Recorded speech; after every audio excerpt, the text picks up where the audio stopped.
Assalamualaikum warahmatullahi wabarakatuh. Selamat pagi Ibu Kurniana dan teman-teman mahasiswa. Salam sehat dan semangat.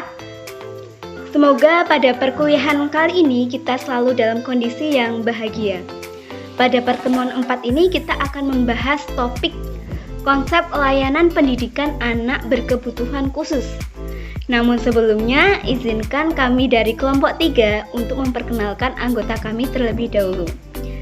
Yang pertama ada saya sendiri, Trima Pangestuningsih, NIM 14014191138, nomor presensi 5. Berikutnya ada Nia Listiani, NIM 14014191148, nomor presensi 14. Dan terakhir ada Lisa Indah Dwi Putri dengan NIM 14014191166, nomor presensi 25. Membahas tentang konsep layanan pendidikan untuk ABK, tentu kita harus mengerti terlebih dahulu apa yang dimaksud dengan layanan dan apa sebenarnya konsep layanan pendidikan anak berkebutuhan khusus, apa sajalah bentuk layanannya, dan apa ciri khas layanan pendidikan bagi anak berkebutuhan khusus yang membedakan dengan layanan pendidikan untuk anak normal lainnya. Memasuki pembahasan yang pertama, yaitu tentang pengertian layanan. Dalam beberapa terminologi, istilah layanan ini memiliki beberapa arti ya. Dapat diartikan sebagai berikut. Yang pertama, cara melayani. Yang kedua, usaha melayani kebutuhan orang lain dengan memperoleh imbalan. Imbalannya dapat berupa uang. Nah, yang ketiga, kemudahan yang diberikan sehubungan dengan jual beli jasa atau barang. Untuk membantu pemahaman kita, saya akan memberikan ilustrasi sebagai berikut. Misalnya Bagus adalah seorang mahasiswa yang mengeluh terhadap tenaga administrasi di kampusnya karena tenaga administrasi tersebut sering terlambat dalam memberikan layanan. Padahal seharusnya sebagai tenaga yang profesional tentu harus bisa memberikan layanan yang memuaskan agar aktivitas studi si Bagus sebagai mahasiswa ini tidak terhambat. Nah, ilustrasi yang kedua ini misalnya Rina adalah seorang pelayan supermarket. Nah, Rina senantiasa menyapa dan melayani kebutuhan pengunjung yang datang dengan ramah agar si pengunjung yang datang itu juga dapat berbelanja dengan nyaman dan tenang.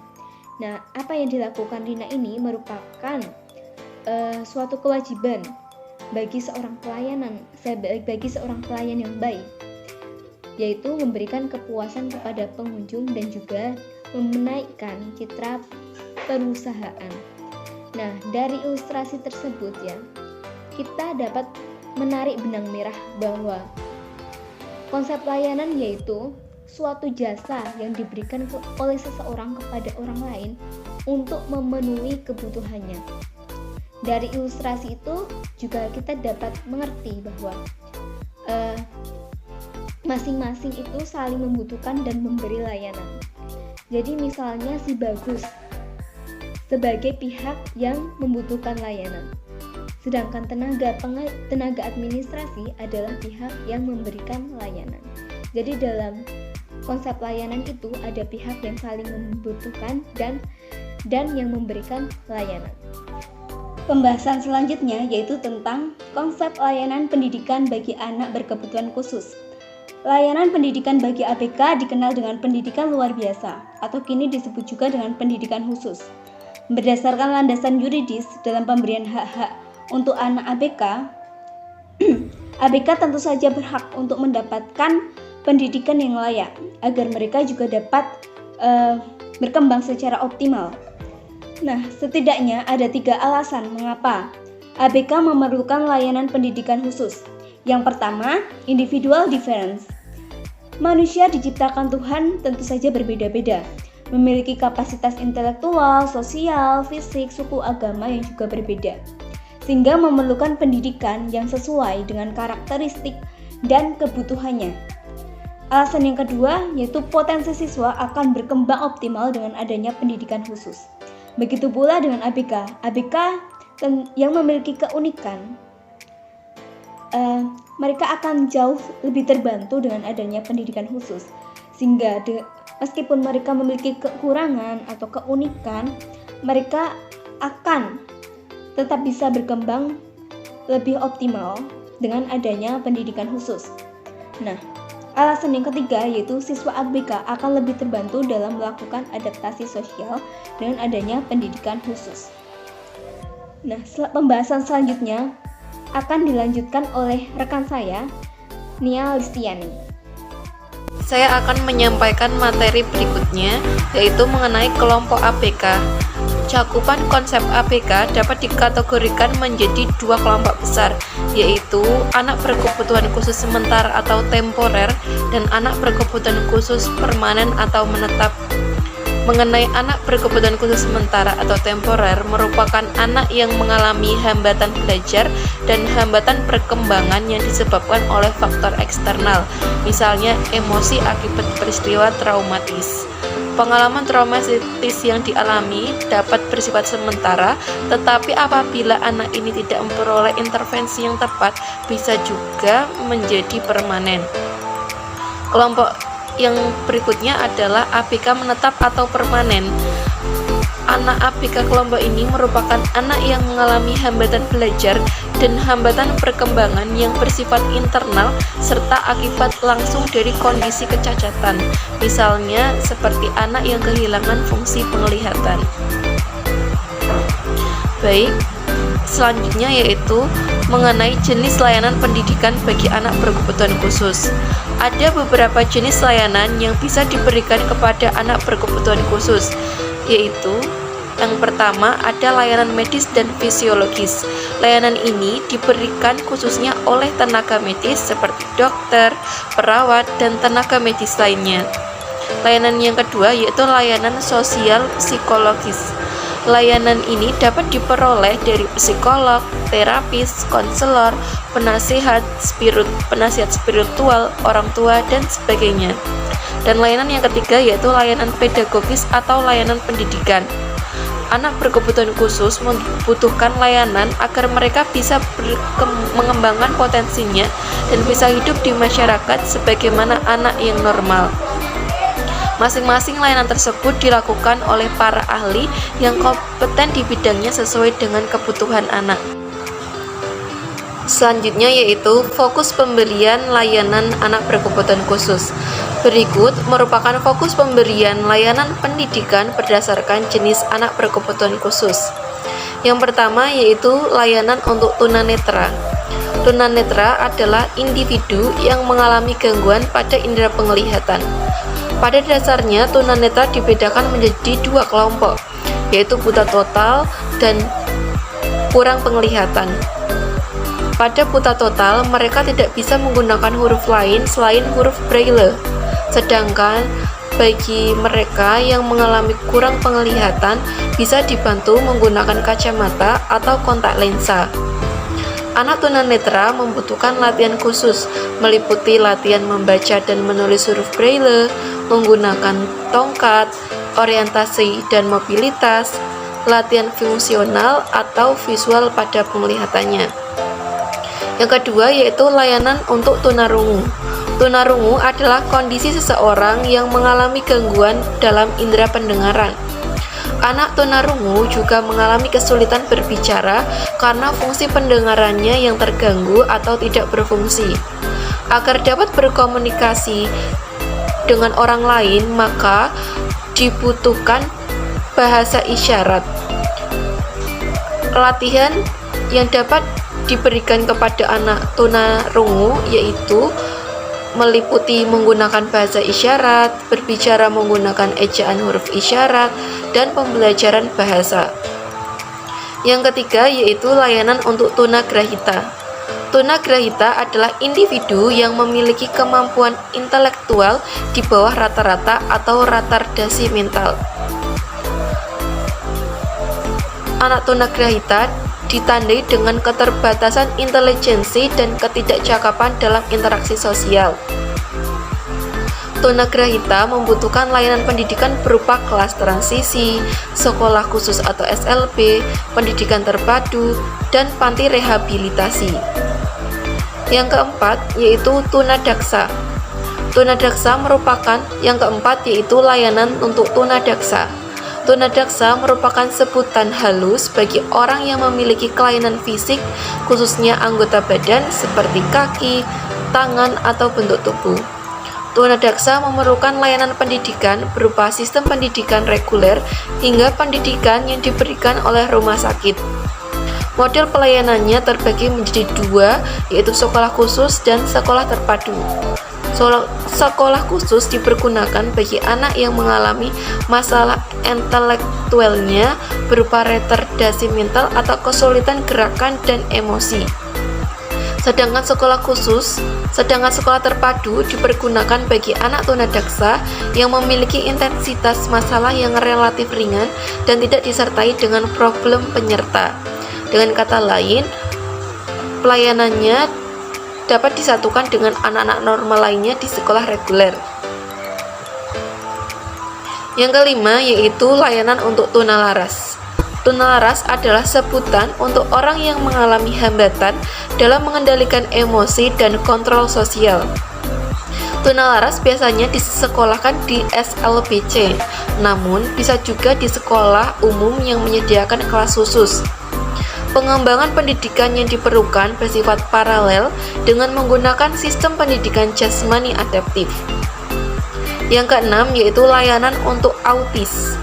Autisme berhubungan dengan sistem persarafan, yaitu anak yang mengalami hambatan perkembangan otak, terutama pada area bahasa, sosial, dan fantasi.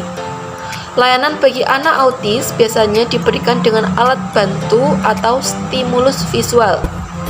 Materi yang diajarkan berupa latihan komunikasi, keterampilan bantu diri, dan keterampilan berperilaku di depan umum. Yang ketujuh yaitu layanan untuk Down syndrome. Down syndrome merupakan salah satu bagian dari tunagrahita dan kelainan kromosom. Cirinya tampak nyata dilihat dari fisik penderita, misalnya tinggi badan yang relatif pendek, kepala mengecil, dan lain sebagainya. Down syndrome bisa menunjukkan kemajuan yang pesat apabila mereka bisa diterima dengan baik di masyarakat. Layanan pendidikan bagi mereka dapat ditempuh dengan cara menimbulkan semangat dalam belajar. Selanjutnya, prinsip pelayanan pendidikan anak berkebutuhan khusus. Mustafa Kazari tahun 1995 mendefinisikan ada beberapa prinsip dasar dalam layanan pendidikan anak berkebutuhan khusus. Yang pertama ada keseluruhan anak atau all the children.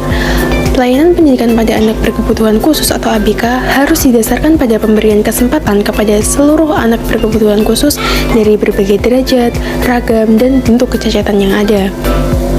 Yang kedua ada kenyataan atau reality. Pengungkapan tentang kemampuan fisik dan psikologis pada masing-masing anak berkebutuhan khusus mutlak untuk dilakukan. Hal ini penting mengingat melalui tahapan tersebut, pelaksanaan pendidikan maupun pelaksanaan rehabilitasi dapat memberikan layanan yang sesuai dengan kemampuan yang dimiliki oleh masing-masing anak berkebutuhan khusus itu sendiri. Yang ketiga ada program yang dinamis atau dynamic program.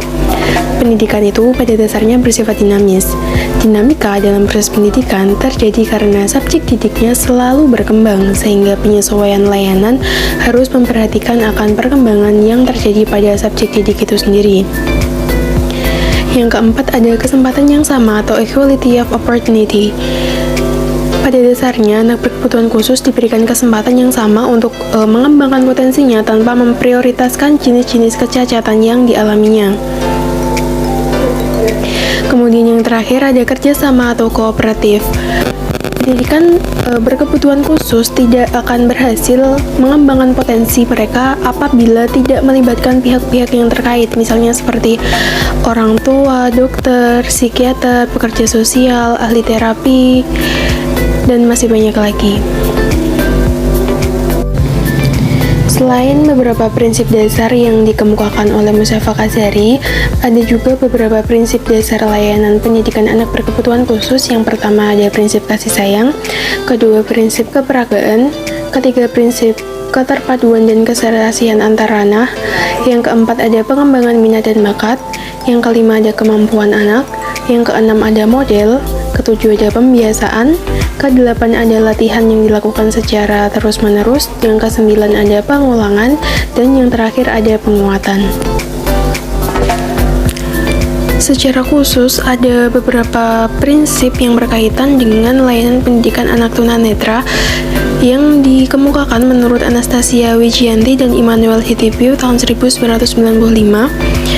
Yang pertama ada prinsip totalitas, kedua ada prinsip keperagaan, ketiga ada prinsip berkesinambungan, yang keempat ada prinsip aktivitas, dan yang terakhir ada prinsip individual. Nah, prinsip khusus ini berkaitan erat dengan kecacatan yang dialami anak. Di sini akan coba saya bahas satu persatu. Yang pertama ada prinsip totalitas. Sesuai dengan definisinya, totalitas itu berarti keseluruhan atau keseutuhan. Nah, dalam prinsip ini, guru dalam mengajar suatu konsep itu harus secara keseluruhan atau secara utuh. Nah, keseluruhan yang dimaksudkan bahwa dalam mengenalkan konsep sedapat mungkin guru dapat melibatkan keseluruhan indera, sedangkan keutuhan yang dimaksud di sini adalah bahwa konsep yang dikenalkan harus utuh, artinya tidak sepotong-potong. Prinsip kedua yang dikemukakan yaitu adalah prinsip keperagaan. Nah, prinsip keperagaan sangat dibutuhkan untuk menjelaskan konsep baru pada anak tunanetra. Prinsip keperagaan berkaitan erat dengan tipe belajar anak. Ada anak yang mudah menerima konsep melalui indera perabaan, ada juga anak yang mudah menerima konsep melalui indera pendengaran. Yang ketiga ada prinsip berkesinambungan. Nah, prinsip berkesinambungan ini sangat dibutuhkan anak tunanetra dalam mempelajari konsep. Mata pelajaran yang satu itu harus berkesinambungan dengan mata pelajaran yang lain. Jadi berkesinambungan tersebut dalam hal materi dan istilah yang digunakan oleh guru. Jika tidak, anak tunanetra akan mengalami kebingungan. Selanjutnya ada prinsip aktivitas. Nah, prinsip aktivitas di sini juga penting, artinya dalam belajar anak, murid dapat memberikan respon terhadap stimulus yang diberikan. Kemudian selanjutnya ada prinsip individual. Nah, prinsip individual dalam pembelajaran berarti pengajaran yang dilaksanakan dengan memperhatikan perbedaan individu anak, potensi anak, bakat, hingga kemampuan masing-masing anak. Nah, prinsip ini sangat dibutuhkan dalam mendidik anak tunanetra karena prinsip ini merupakan ciri khusus dalam layanan pendidikan anak berkebutuhan khusus. Demikian presentasi dan pemaparan materi dari kelompok kami.